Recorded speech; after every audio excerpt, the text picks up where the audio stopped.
Make a date with Rev Dr Ebenezer Markwei at 6 a.m. from Monday to Saturday on Graphic Online via Facebook and YouTube as he expounds on matters of faith.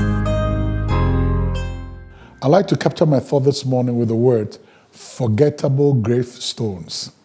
Yesterday was the unforgettables, but today is forgettable gravestones. Now, guess what? Still in Genesis chapter 35, I'm really breaking it apart. I really want to, pull out every nugget of gold in it. I really want to do that. And I'm going to stay there for quite a long time because I'm taking you through the mazes of Genesis. Now, the Bible says that at that particular junction of Jacob's life, Deborah, the woman who was helping his mother's nurse, Deborah, Rebecca's nurse, died, and then Jacob buried Deborah under an oak tree, and then he moved from there. You know, there are certain tragedies and there are certain painful moments that would come to you, and there are certain people who you're so much attached to, who would bring you pain and all those other things.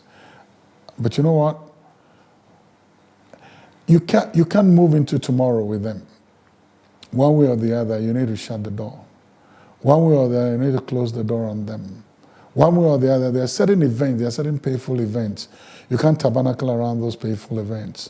You can't tabernacle around them. You need to shut the door, and then you need to move on. When you remember those things, you don't remember them with the pain that they bring, but you remember them as a deliverance of God. You remember the good things.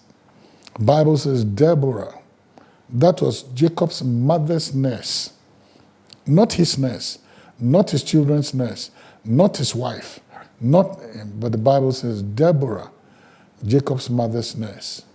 Jacob said, hey, something has happened to me. I bury her here, but I moved beyond that oak tree. I need to move beyond it. You need to shut the door to certain things of yesterday and move on. It's okay. Move on. It's painful. Move on. It was distressful. Move on.